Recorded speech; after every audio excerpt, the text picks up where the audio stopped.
Hello, fancy seeing you here. I know you clicked the video because you're interested in my latest book review on The House of Hunger by Alexis Henderson.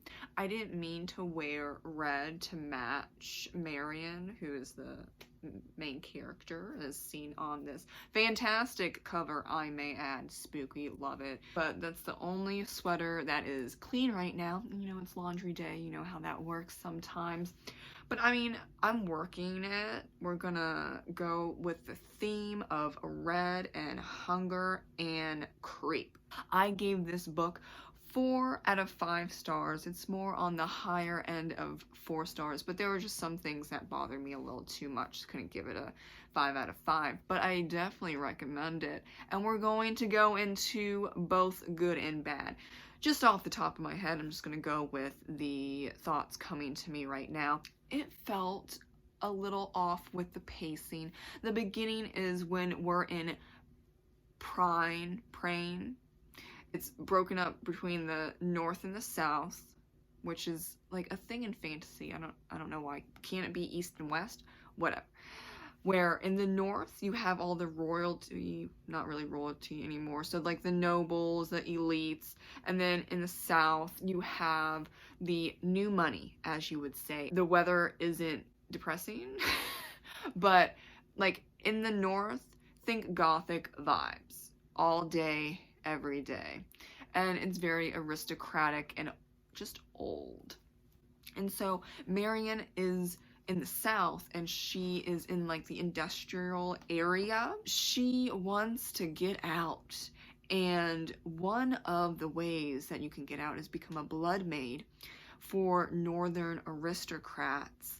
And that means that for X amount of years, you're going to offer up your blood and your body to these nobles. The beginning, I don't know if it should have been shorter or longer. And that's like an odd thought to me. It is important to show where Marion comes from and how crappy it is and why she would want to become a blood maid, but it wasn't enough. Like, she did have a pretty good job. The new money lady, I forgot her name, really old and she was a bit bitchy, but she didn't hurt Marion. Definitely could have given her more money, definitely could have treated her better, but it wasn't enough to accidentally kill her brother, which is another thing, who's addicted to drugs. He kind of attacks her in a way, and then she accidentally pushes him down and he hits her head, and yeah, he eventually dies. Not so great death. And then she runs away and becomes a blood maid for Elizabeth Bathory. So, and she is the House of Hunger noble. That's why it's called House of Hunger. And all of that happens within, let's just say 50 pages. It's a lot, and the pacing is a bit weird.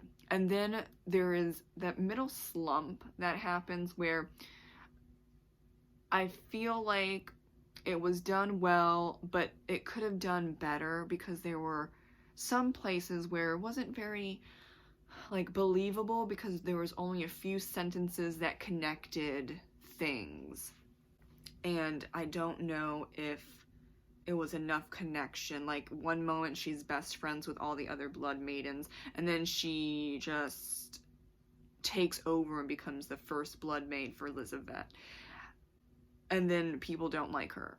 And then, you know, when suddenly they're doing the bloodletting one time, I don't know, like, let's say 10 or 15 pages maybe after they all are just cold shouldering her and pretending like she doesn't really exist, then they're like, oh yeah, I'm so sorry. That is after she becomes sick, so like I can understand where they're like, oh, we made a mistake, but I don't know, too fast, too slow, too something. I don't know. Like, this is an interesting book where I can't pinpoint if the pacing is too fast or too slow, but it's not right. You feel me? You understand? It's a bit odd. I've never had this happen before, so I don't even know if I can, like, if I'm even articulating anything that makes sense. Sorry if you're not getting it. But I did read other Goodreads reviews, and they were saying the pacing was weird. Some say that it was too rushed. Some say that it was too slow. So it's like, I'm in the middle, like, I don't know which one it is, but the pacing is just a little odd. I don't know. It's not horrible. I mean, obviously it's not horrible. I gave it 4 out of 5 stars. It's maybe going on the gothic vibe. I know that I've heard, I haven't read it yet, but Dracula, let's say for example, has odd pacing. And now if you watch the movie Dracula, the 1921 movie, is it 1921? It's in the 1920s, pre-code Hollywood. The pacing is so weird. It's weird. It's cool, but it's weird, and you don't, like, it's slow and fast at the same time. Maybe that's a gothic vibe. And because I haven't read gothic basically anything, which is my fault, I know. But since I haven't read gothic anything or watched many gothic movies or like gothic themed TV shows or anything like that, I don't get the vibe. The vibe's confusing. Like, and when I'm thinking gothic, I'm thinking the German tribe. Or like the gothic cathedrals, like that, you know. And so another thing that Alexis does, she did this in The Year of the Witchling. She focuses on the stomach and feelings of the stomach a lot in The Year of the Witchling. The chest and the stomach feelings, like, lots of description about that, and I can understand. A lot of feeling comes from the chest and the stomach. I write that into my books as well, but if it's a lot that you're noticing it in every single chapter, sometimes multiple times in a chapter, it kind of gets distracting. And she also uses sighing a lot, and I have characters that sigh in my books as well, but if you use it multiple times, especially on multiple times on a page, that's a lot. And that's why I noticed it. At least multiple sighs within each chapter. I would say, like, maybe go with one sigh every few chapters. You have to stretch out the usage of certain phrases and words, or else someone picks up on it, like me.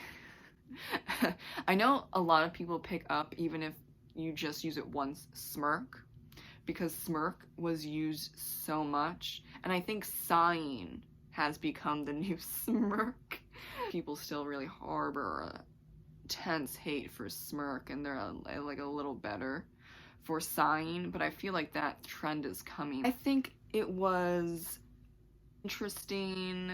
I don't know if I agree 100%, but I think it's interesting that it is not 100% clear if the nobles are vampires or not. I am 99% sure that they are mostly human, but the big spoiler is one of them kind of isn't. But they're not vampires. Like, they're not vampires. I'm just gonna say that right now. And there's a lot of people that are saying it's a vampire gothic horror thriller, and I'm like, there's no indication they're vampires. Just because someone's sucking blood and it's like a huge deal, that blood is big thing for everyone's lives in the North does not mean that they're vampires. I don't know why it took a while to get to Elizabeth's last name, but it did. And if you know Elizabeth Bathory, then you know where this is gonna go, and it's not vampire. So when I saw Elizabeth, I was like, oh, well, that's a cute name. And then they got to Elizabeth Bathory Heiress? No, not Heiress. Something House of Hunger. that's her house. There are other houses in the north, but this is like the biggest and the most prestigious one. She's not the heiress, she's the ruler. She runs it all. How about that? And then you're looking at Bathory and you see Elizabeth and you're like, I know where this is going. So I don't know where people are getting that they're all vampires. Elizabeth is something. She's human, but she's something else as well. And I think that might be the one oddball out of everyone else.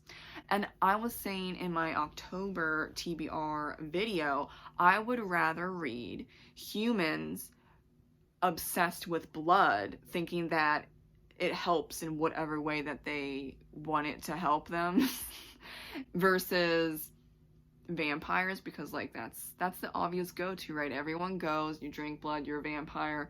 It would be a vampire story. I have like dust in my face. Okay, a little overdone, like just a little, you know, especially if it's gothic horror. Oh, you're gonna vampire? Okay, throw that in there. Okay, fine. But I thought that was a really great twist, that they're human, except Elizabeth is something. Not a vampire though, she's something. And I think it just makes it more creepy. It makes it more odd, more unique. And then when you read Bathory and you know about Elizabeth Bathory and that she loved blood. She's a real person, obsessed with virgin blood, especially bathing in it because it made her skin pretty or whatever, you know. And then also she tortured young women as well. And so the parallels are very stark. You know for a fact, if you know about Elizabeth Bathory. So there is quite a bit of violence, but as a horror book, expected, right? But I really enjoy that. I don't know a lot of other books that have taken on that Elizabeth Bathory role and created something new. It's a lot of nonfiction about what she did and didn't do. But fiction-wise, I can't think of another book. And I like that. It's something unique. I also enjoyed Marion, even though there were times that she was just being silly. She's actually not as bad as a lot of characters. She knows how to fight, and she will fight for herself, for her safety. She'll stand up for herself as well, and she will fight for those that she cares about. So the other blood maidens, when they learn about the truth of what goes on under the House of Hunger. And I just like that because usually you get main characters that say that they know how to fight and all that silly stuff, and they don't actually do it. Or they don't embrace it, and like they're screaming their heads off and be like, oh my god, I can't do it, I cut your hand off. Or like they don't go all in. Okay, so if you have a psycho Elizabeth coming after you with a crossbow, and you know for a fact she is not gonna let you live, you gotta do what you gotta do. You gotta kill her. There is no ifs, ands, or buts. And that's what Marion takes on. She lets the other blood maidens leave for the safety of the train, you know, down the street, whatever. And she's like, this bitch needs to die. And it's true. There are just some people in these books and these films, you gotta chop their heads off, you know? Like Leatherface, or just like pick any of those well-known horrible characters in horror movies, or, you know, pick a book too. Like, you need to kill them. Someone needs to kill them because they're gonna keep going. And they might find you and then torture you and then kill. Just get them in the heart, get them in the head, chop the head off. You need to do whatever. And I'm glad that she does, because, oh my god, I can't stand the trope of the female character that just screams her head off and only injures someone and then just runs away and thinks that everything's going to be fine. It's not going to be fine because the person is still alive and they're going to continue their rampage of craziness, and they might then find you, and then we're going to do like 5 other sequels. I can't do that with the horror genre. Books and movies and TV, I can't. So that was refreshing. I really enjoyed Marion going after Elizabeth and kicking her butt all across the forest and the house. We're good to go.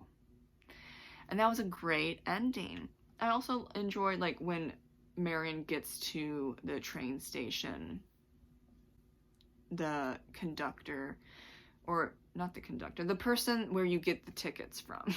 I don't know why I mixed those up and I'm blanking on the name, but I'm glad that it ends in a happily ever after for the Blood Maidens, because I would have probably torn my hair out if it did not. So I liked that ending as well. And it was pretty final. I mean, they're going to the southern area, the southern isle, so there's just like I'm assuming the map is just, you know, north, south, some islands.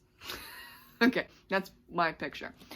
And so they have to go all the way down south, and they have to go jump on one of the islands because one of the Blood Maidens still has family.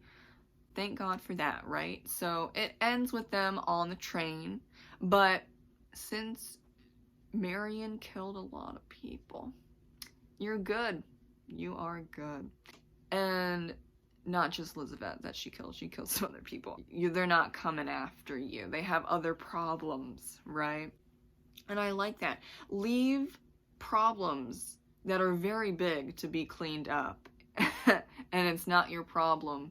It's everyone else's problem in the north, because basically the House of Hunger runs everything, and now, oopsie. And that's the ending that I really enjoy. Thank you so much for watching my review on House of Hunger. Hope you liked the video. Maybe pick up the book. If you have already read it, leave your thoughts below in the comments. Have a great rest of your reading and writing day. Bye!